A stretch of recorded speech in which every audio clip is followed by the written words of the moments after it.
Yoink. Okay. Hello again. I'm wearing the same thing as last video. Awesome. It's the same day. So, by the way, quick note. If you dig this, I'm from Minnesota. I'm currently making pots in Minnesota. I need to check to see if the new home studio that I'm setting up here shortly in Wisconsin, if I can get away with doing a similar thing. But there is a link to merchandise down in the description. Cool. All right, here we go. This video, I'm going to throw the bodies of some small mugs. Currently, I am making mugs, smaller mugs I'm making with about a pound of clay. So, as with the previous video, where I was making Unomis, this video, similar thing. Pound of clay. With mugs, I'm thinking strictly function. I'm still going to do a lot of the tool marks on the outside with the wood, with the metal rib tool at the end. I'm also going to slightly landscape the rim a little bit, maybe not as dramatic as the Unomis.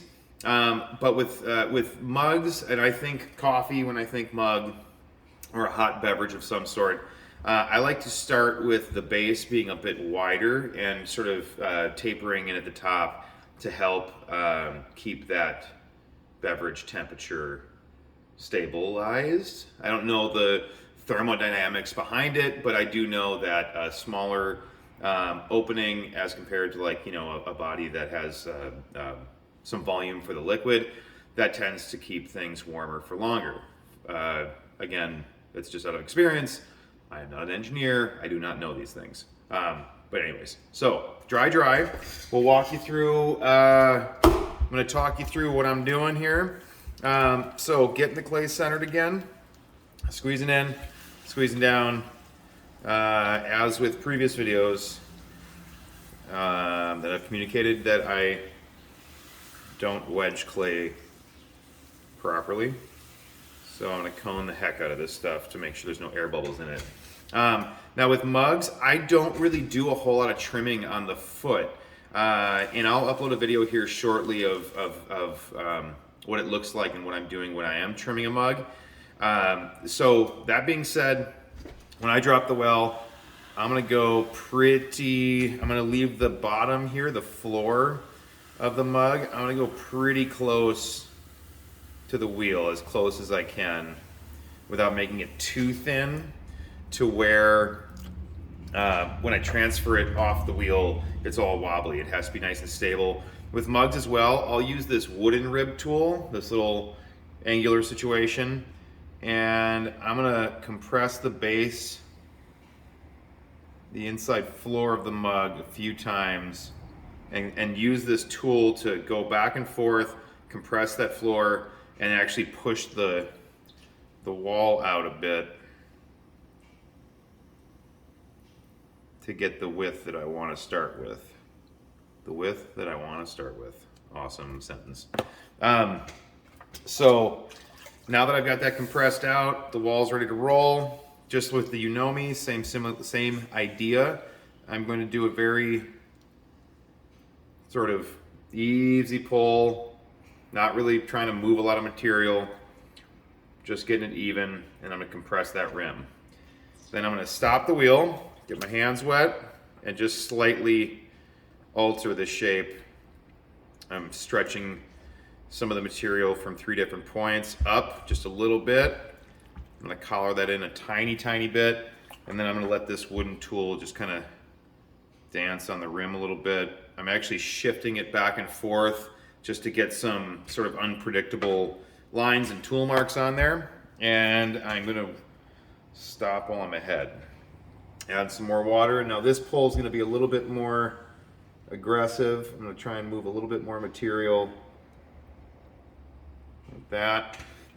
If you can tell from the view, and I'm not 100% sure if you can, but as I get up toward the top and the lip, I am compressing and doing the pull with a fair amount of force, but when I get up toward the rim, I don't want to do a ton of force and make it super thin.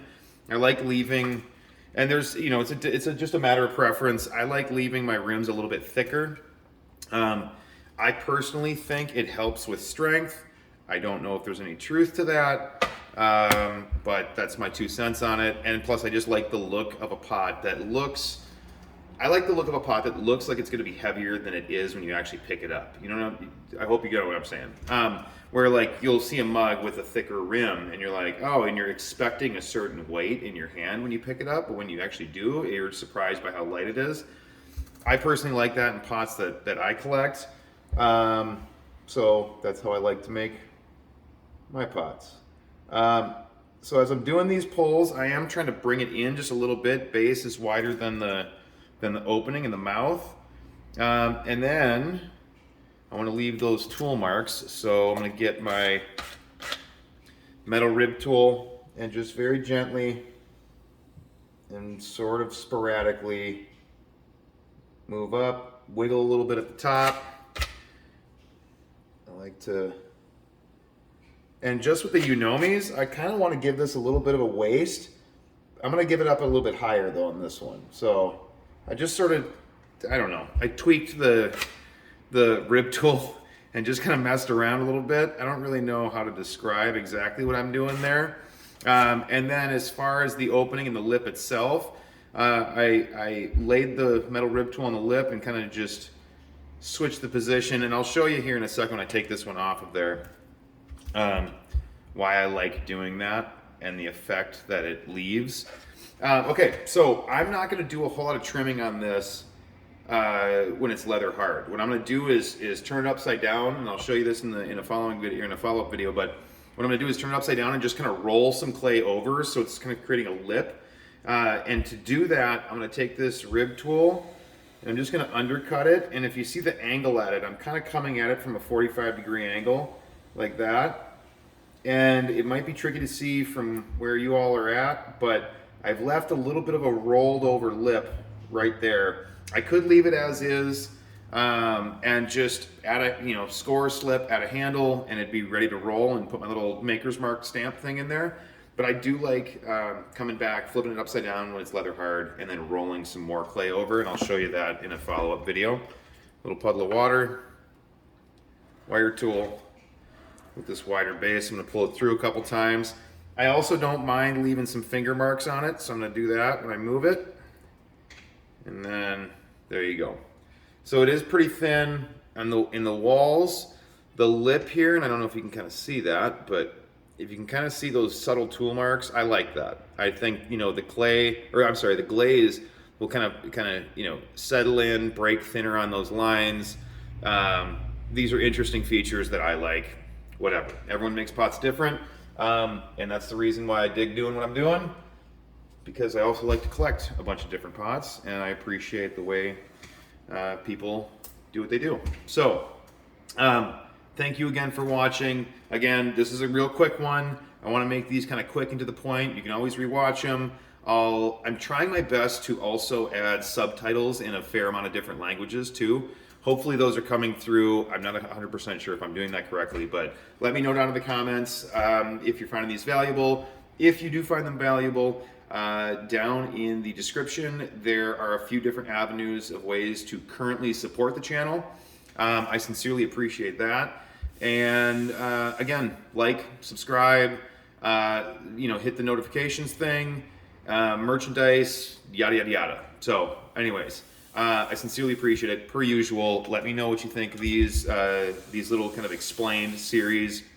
And until next time, we'll be trimming and adding handles. So until then, enjoy the rest of your day. Appreciate you. Thank you.